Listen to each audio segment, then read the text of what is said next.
Sunrise Extra on a Thursday. Okay, hot topics this morning. Hot topics. Hot topics. Wow. Not just a cheesy store in the mall. Okay, we are talking about a headline a lot of us saw yesterday, and I've been seeing it now on the national morning shows this morning. So Pope Francis came out and is making some controversial comments on kids, families, and couples. He says, couples who choose to have pets instead of children are selfish, and their decision to forego parenthood, maybe couples who don't want to have kids, is leading to a loss of humanity and is a detriment to civilization.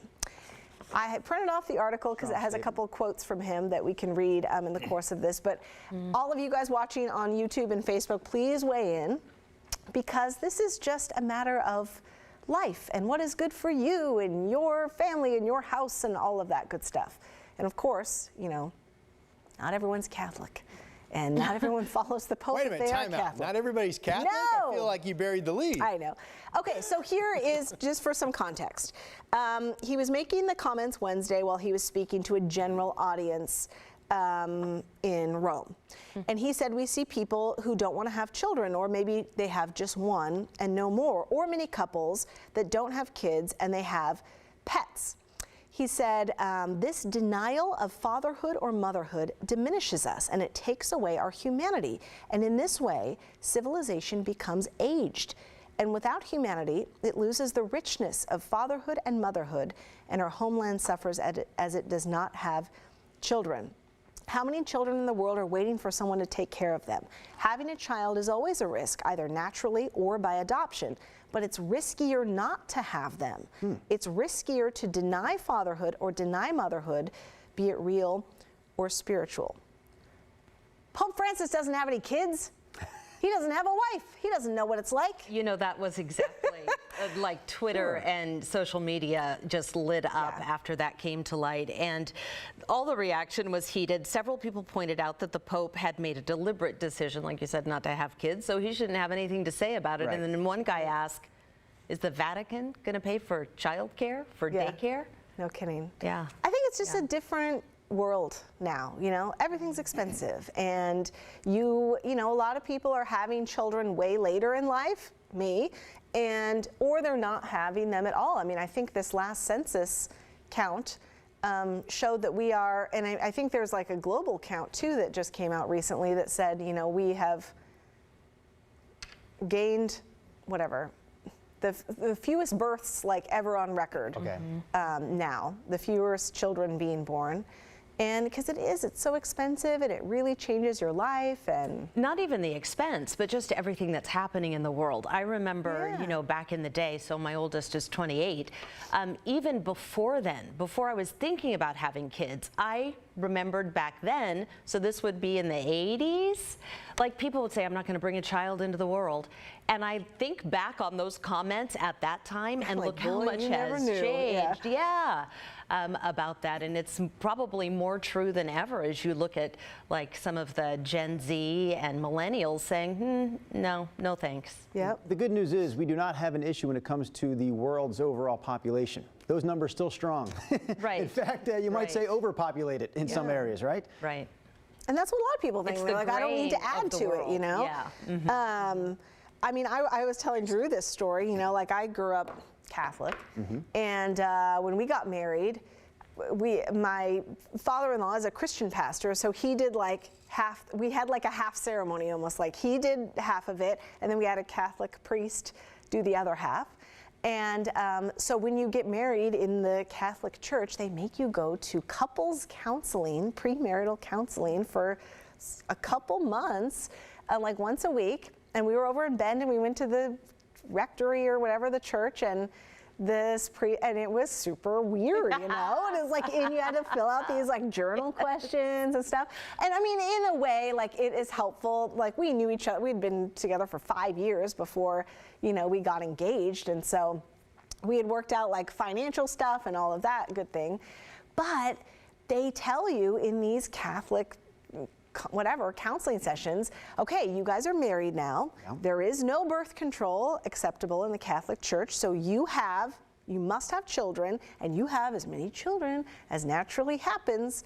And, Someone said those in the words back to of my you? mind, I'm like, what is going on? I don't think so. The words "you must have children" were spoke to you? I mean, it was like, you know, it was literally said, like, you are expected to have children. You Now know- you're married. Oh, go ahead, Neen. Sorry. And, well, I mean, I was just, you know, like, right up until 3 months before I got pregnant, I was like, well, I don't really know if I want kids. I Right. was pretty, like, far that way. And then I just was like, well, if I don't have them now, then I'll probably be mad that I didn't, and I'll regret it, and so whatever, we'll see. I think you still don't want kids with an S. You just want it the kids. Just want one. Just your Yeah. cute little girl. Yeah.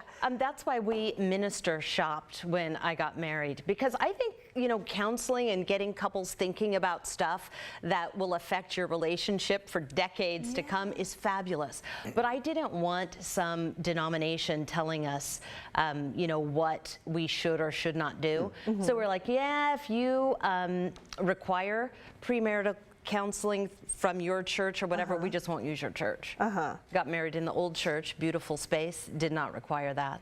I've told this story, I think, before, so forgive me if you've heard it, but I cannot think of the Pope without thinking of my time in Baton Rouge, Louisiana. I was ready to go in on a weekend, I think it was a Saturday, and the Pope had been in Baton Rouge or New Orleans, and he was getting on his plane to fly out to somewhere else. And my co-anchor was already there at the station. So he was ad-libbing as we were looking at, I was at home watching this, by the way, as we were looking at a live picture of the Pope's plane. It was like And John Paul II or something like that. I don't even remember which Pope it was, but it was like I was there in '86-ish.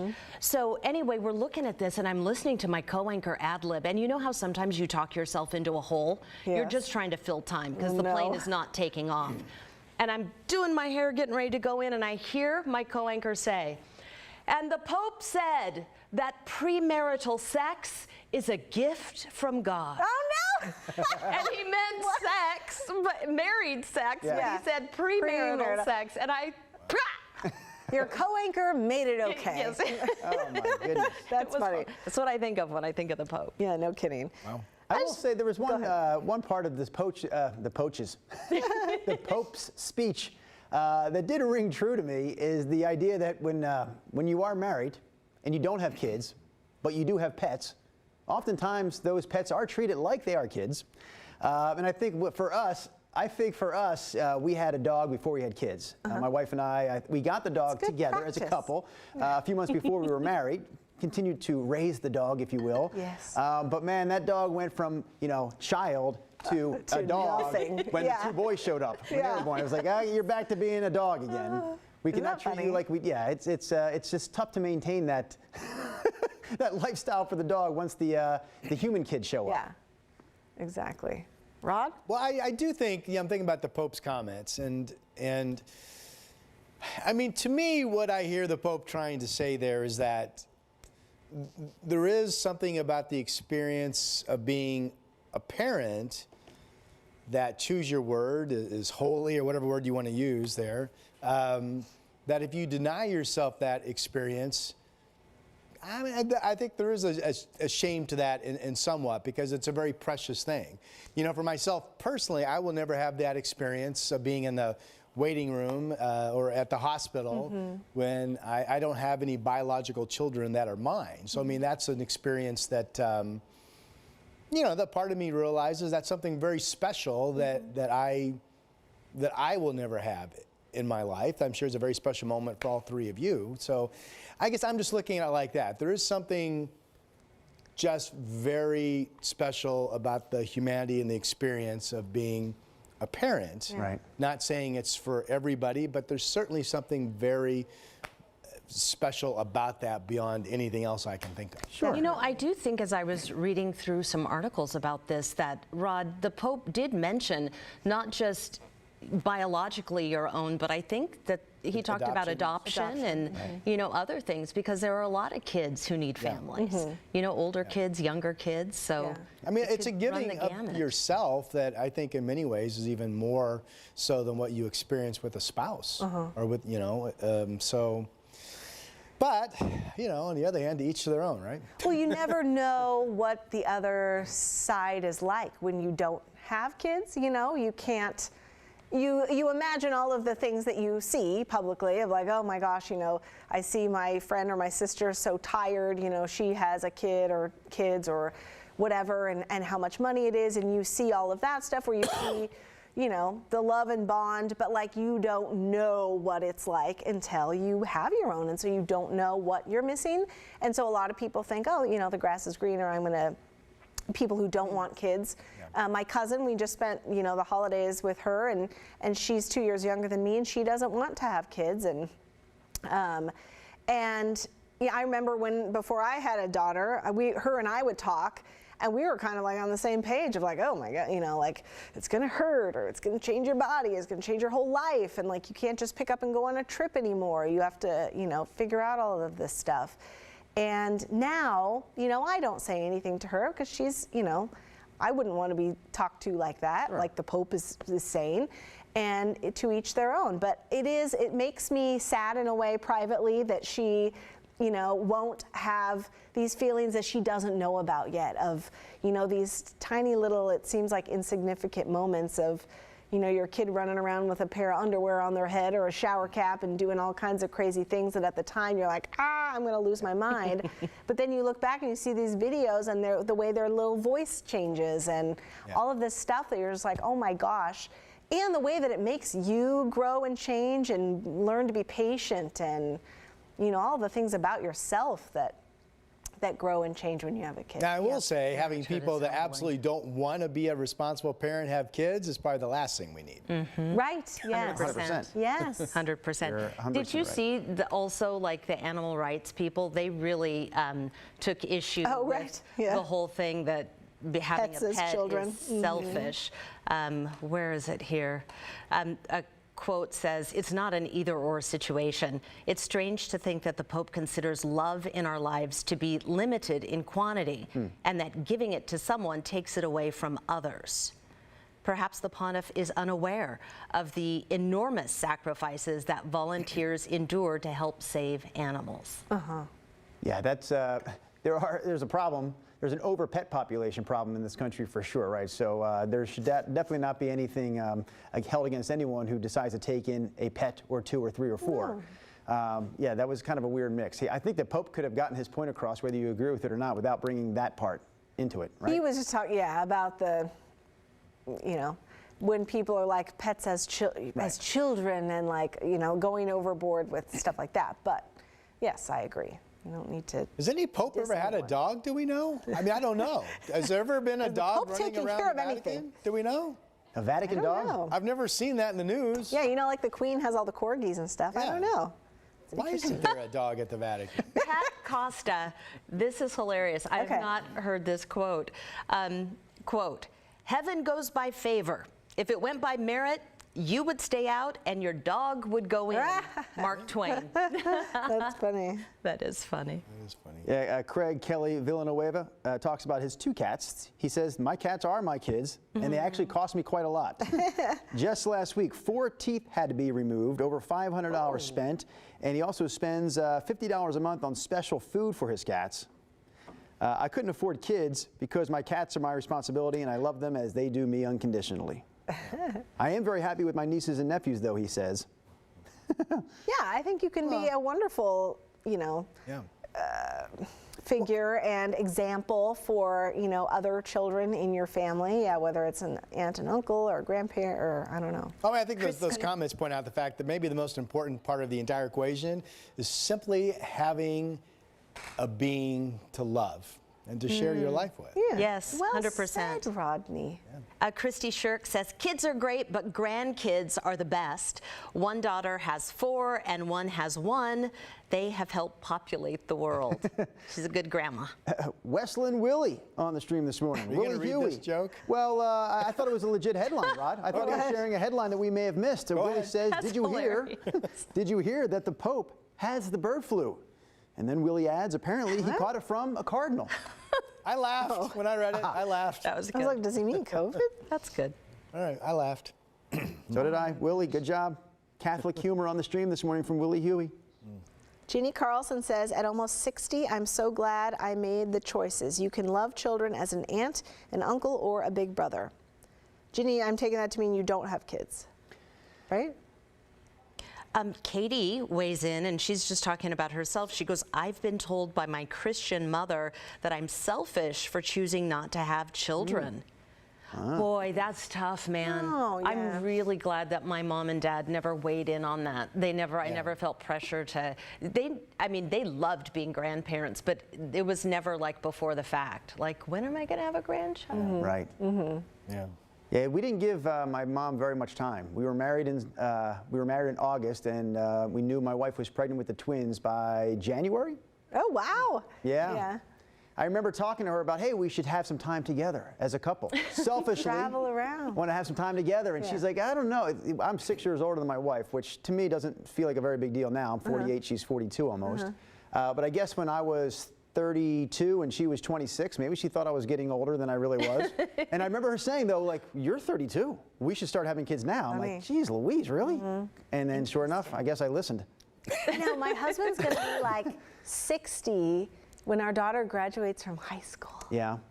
Which is not that uncommon Crazy. anymore. It's not. It's going to be way more normal. When we were in but high it is school, that just did seem weird. unusual, Yeah. right? Yeah. But not anymore. And Rod? that's the big difference now. You just don't see that many families. It was pretty common. I remember in school, a lot of families had 4 kids for sure, some 5. You know, 6, 7 started to get a little bit on the largish size. But I definitely knew a lot of families growing up that had 4 or 5 kids. That seems very unusual now in our neighborhood. Yes. I was going to say, I'll be 63 when I attend Natasha's high school graduation. Wow. Yeah, it's normal now. It is. Rod, will you change a diaper? Because I know you've never done that before. Will you change a diaper when Natasha perhaps brings children into this world? When I become a grandfather, assuming I become a grandfather, then yes, that would be the first time. You will do it. Well, You're going to break down. I'll do it. I just really haven't ever had the situation arise where I was expected or had to do it. The opportunity has not yet presented itself. Yes. And you're one of the lucky ones, I guess, in that regard. Did you read Ginny Carlson's? Oh gosh, darn it, I just lost it. She says, I hate when that happens. The Pope is not living in seclusion? No. Ginny says, I hate babies, love children. So go figure. Babies can be hard. But I think, I don't know, there have been times now that mine are grown, like during their teenage years or some of those difficult periods, I was like, I would go back to getting up every 2 hours to nurse these children because it is way easier to have a little tiny one than some of the bigger problems that come later on. They just get more complicated. You know, every It's more stage and physically age I love. exhausting, and then it goes, to the mental level, for sure. I just watched the Ugly Baby episode on Seinfeld. Remember that one? Oh, yeah. Where the baby is breathtaking. Yes. Oh, yeah. I've never used the word breathtaking to describe a baby. Oh, that's funny. Bonnie Bailey Kroll. I've never seen you on the stream. Good morning to you, Bonnie. Thanks for weighing in. She says, I have 4 kids. They're adults now. I was in my last months with my last pregnancy when 9/11 happened. I love my children dearly, but part of me feels I was selfish for bringing them into this damaged world. And I'm sorry, but it is not for the Pope to judge me. That is between me and my Creator. Well said, yes. Did you see our friend Renee Robertson says her dad, one of 13 kids? Oh my Wow. God. It's a lot of aunts and uncles. Yes, Lots that of aunts and uncles. is. My goodness. John says he's going to be 56 when his daughter graduates high school. Yeah, Ginny Carlson will be 59 when her youngest graduates. She is one of 6 kids. Oh my gosh. One of my best friends from high school has 4 little boys under the age of 6. And it is total mass chaos. And she just is built for it. Like, she was a preschool teacher before. I mean, the trips to Costco alone are insane. You know, to buy like food and snacks and drinks, and I mean, you got to have at least 2 fridges in the house. It's just crazy, all these little boys. I remember when I worked in the grocery store back when I was like 16, there was a mom that came in every Saturday morning. If I was working that shift doing the checkout stand, Saturday morning, 8 o'clock, she rolled in with her 2 carts. And, 2 carts? 2 carts. I can't remember how many kids she had, but every week, every Saturday, she came in with those 2 carts gotta full of load it groceries, up. that huge bill, and I remember thinking, my gosh, that is expensive to have kids. Oh my gosh, yes it is. You guys, we have to run. We've got to do a Today Show cut in. Thanks for weighing in. We'll see you tomorrow.